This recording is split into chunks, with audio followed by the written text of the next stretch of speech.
আজ আমি আপনাদের দোকানের মতন দারুণ স্বাদের ডালপুরির রেসিপি বানানো দেখাবো। খুব সহজে কম উপকরণ দিয়ে বাড়িতেও কিন্তু নিজের হাতেই দোকানের মতন ডালপুরিটা আপনারাও বানিয়ে নিতে পারবেন। রেসিপিটা শেষ পর্যন্ত দেখার জন্য আপনাদের কাছে অনুরোধ রইল। আর এইভাবে রেসিপিটা বাড়িতে বানালে কমেন্ট বক্সে জানাতে একেবারেই ভুলবেন না খেয়ে আপনাদের কেমন লাগলো। এখন আমি ডালপুরিগুলো ছিঁড়েও দেখিয়ে দিচ্ছি। আপনারা দেখুন ডালপুরির ভেতরটা কিন্তু খুব সুন্দরভাবে রেডি হয়েছে। আর এই দারুণ স্বাদের ডালপুরিগুলো দেখতে যত না সুন্দর হয়, খেতেও কিন্তু তার থেকেও অনেক বেশি ভালো হয়। বাড়িতে একদিন হলেও বানিয়ে দেখতে পারেন।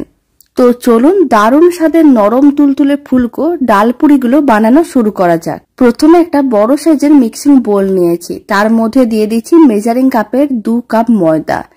এখানে আমি 300 গ্রামের মতন ময়দা নিয়েছি। এবার আমি ময়দার মধ্যে দিয়ে দিচ্ছি কিছুটা পরিমাণ লবণ, চা চামচের হাফ চামচের মতন লবণ দিয়ে দিলাম। আর আমি দিয়ে দিচ্ছি 1 চামচ মানে চা চামচের 1 চামচ চিনি। এবার আমি দিয়ে দিচ্ছি 2 চামচ সাদা তেল।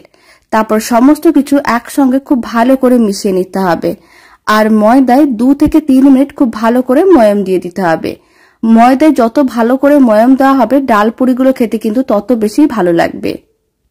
প্রায় 3 মিনিট খুব ভালো করে ময়দার মধ্যে ময়াম দিয়েছিলাম। এবার কিছুটা মিশ্রণ হাতের মুঠোর মধ্যে নিয়ে দেখে নিতে হবে।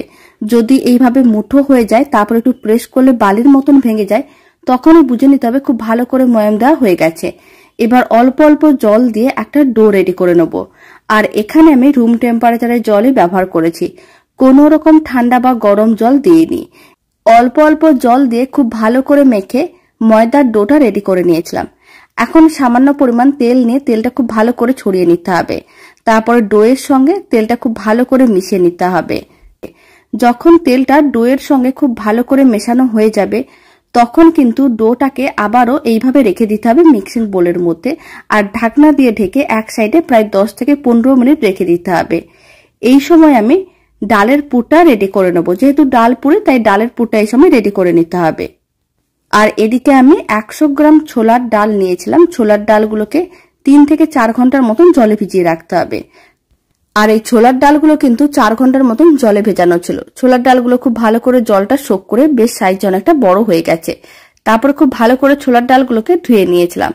এখন জল ঝরানো ছোলার ডালগুলো মিক্সির জারের মধ্যে নিয়ে নিতে হবে আর খুব ভালো করে পেস্ট করে নিতে হবে। ছোলার ডালগুলো পেস্ট করার সময় কোনো রকম জল কিন্তু দেওয়া যাবে না। মিশ্রণটাকে শুকনো করেই পেস্ট করতে হবে, যাতে কোনো রকম জলজলে ভাব না থাকে।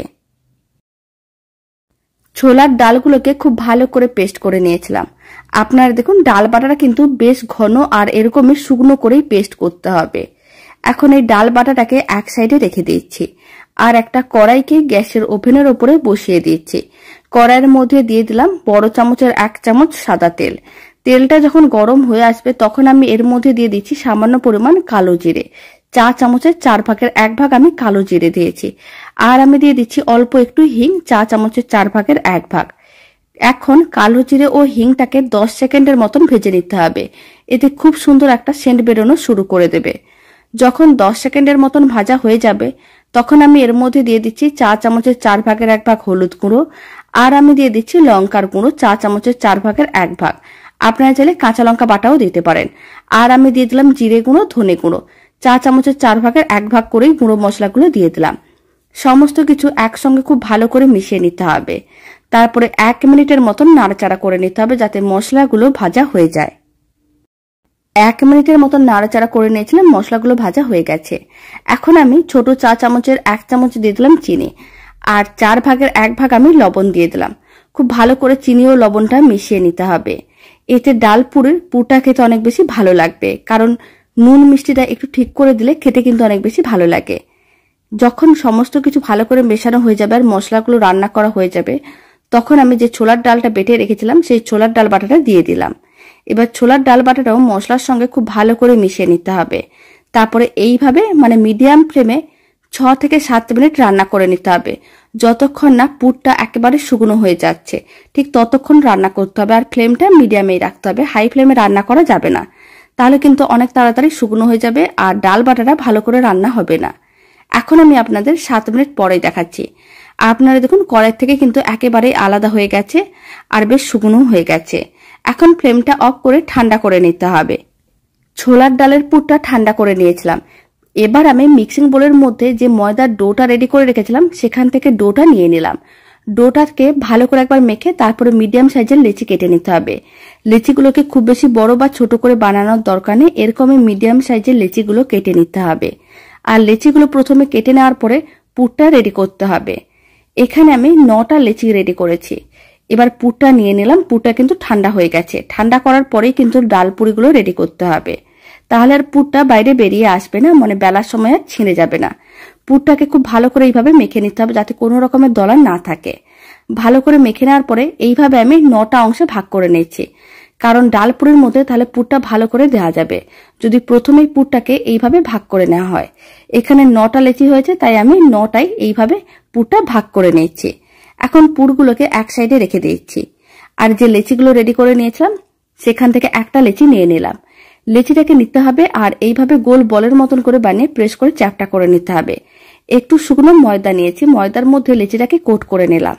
তারপরে এইভাবে একটু টুপির মতন করে বানিয়ে নিতে হবে, মানে মাঝখানটা এইভাবে একটু গর্ত করে একটা টুপি বানিয়ে নিতে হবে যাতে পুরটা ভালো করে দেওয়া যায়। আর এইভাবে একটু শুকনো ময়দা দিয়ে যদি কোট করে নেওয়া হয় মানে লেচিটাকে, তাহলে কিন্তু বেলার সময় আর পুরটা বাইরে বেরিয়ে আসবে না বা ছিঁড়ে যাবে না। আর পুরটা মাঝখানে দেওয়ার পরে এইভাবে একটু ভেঙে দিতে হবে হাত দিয়ে, তারপরে ভালো করে আটকে নিতে হবে যাতে পুরটা বাইরে না বেরিয়ে আসে। এইভাবে যদি ডালপুরির রেসিপিটা বাড়িতে বানান কমেন্ট বক্সে জানাতে একেবারেই ভুলবেন না খেয়ে আপনাদের কেমন লাগলো। আশা করি আপনাদেরও কিন্তু খুবই ভালো লাগবে। পুরটা ভালো করে দেওয়ার পরে এইভাবে ভালো করে সিল করে নিয়েছি। এখন লেচিটাকে একটু প্রেস করে চ্যাপটা করে নিতে হবে আর সমস্ত লেচিগুলোর মধ্যে একইভাবে ডালের পুরটা দিয়ে দিতে হবে। সমস্তগুলো রেডি করা হয়ে গেছে, মানে ডালের পুরটা দেওয়া হয়ে গেছে। এবার এইগুলোকে বেলে নেব। তার জন্য কিচেন স্ল্যাবের উপরে সামান্য পরিমাণ তেল ব্রাশ করে নিয়েছি। এখন একটা লেচিকে নিয়ে প্রেস করে চ্যাপটা করে নিতে হবে, তারপরে আলতো হাতে বেলে নিতে হবে যাতে পুরটা বাইরে বেরিয়ে না আসে বা ছিঁড়ে না যায়। তার জন্য খুবই আলতো হাতে বেলে নিতে হবে। সমস্ত ডালপুরিগুলো এইভাবে কিন্তু অল্প তেল ব্রাশ করেও বেলে নিতে পারেন, আর না হলে আপনারা চাইলে অল্প একটু ময়দা ছড়িয়েও ডালপুরিগুলোকে বেলে নিতে পারেন। এই ডালপুরিটা বেলা হয়ে গেছে। এখন এই ডালপুরিটাকে এক সাইডে রেখে দিচ্ছি। এখন আমি আপনাদের ময়দা দিয়ে ডালপুরিটা বানানো দেখিয়ে দেবো। তার জন্য একটা লেচি নিলাম, অল্প একটু ময়দা ছড়িয়ে দিলাম, তারপরে কিন্তু একইভাবে আলতো হাতে বেলে নিতে হবে। আপনারা অল্প একটু তেল ব্রাশ করেও বেলতে পারেন, আর না হলে এইভাবে ময়দা ছড়িয়েও ডালপুরিগুলো বেলে নিতে পারেন। সমস্ত ডালপুরিগুলো একইভাবে রেডি করে নিতে হবে। এখন ডালপুরিগুলোকে ভেজে নেব। তার জন্য তেল আগে থেকেই গরম করে রেখেছিলাম। একটা ডালপুরি গরম তেলের মধ্যে দিয়ে দিলাম আর এইভাবে গরম তেলটা একটু ছিটিয়ে দিতে হবে। এতে ডালপুরিটা কিন্তু খুব সুন্দরভাবে তেলের উপরে ভেসে উঠবে বা ফুলে উঠবে। আর একটু এইভাবে প্রেস করে নিতে হবে। আপনারা দেখুন ডালপুরিটা কিন্তু খুব ভালোভাবে ফুলে উঠেছে। এখন উল্টে পাল্টে ডালপুরিটাকে হালকা লাল করে ভেজে নিতে হবে, তাহলেই রেডি হয়ে যাবে দারুণ স্বাদের এই ডালপুরি। এখন এই ডালপুরিটা তুলে রেখে দিচ্ছি। আর একটা ডালপুরি ভেজে দেখিয়ে দিচ্ছি। আবারও একটা ডালপুরি গরম তেলের মধ্যে দিয়ে দিলাম। প্রথমে তেলটা এইভাবে ছিটিয়ে দিতে হবে, তারপরে একটু প্রেস করে দিতে হবে। এতে ডালপুরিটা খুব সুন্দরভাবে তেলের উপরে ভেসে উঠবে। আর এই দারুণ স্বাদের নরম তুলতুলে ফুলকো ডালপুরির রেসিপিটা শেষ পর্যন্ত দেখার জন্য আপনাদের অসংখ্য ধন্যবাদ। বাড়িতে বানালে কমেন্ট বক্সে জানাতে একেবারেই ভুলবেন না খেয়ে কেমন লাগলো। সমস্ত ডালপুরিগুলো একইভাবে রেডি করে নিচ্ছি। আর এই ডালপুরির রেসিপিটা ভালো লেগে থাকলে আপনারা যদি ফেসবুক থেকে রেসিপিটা দেখছেন পেজটিকে ফলো করে নেওয়ার অনুরোধ রইল। ইউটিউব থেকে দেখলে চ্যানেলটি সাবস্ক্রাইব করে নেওয়ার অনুরোধ রইল।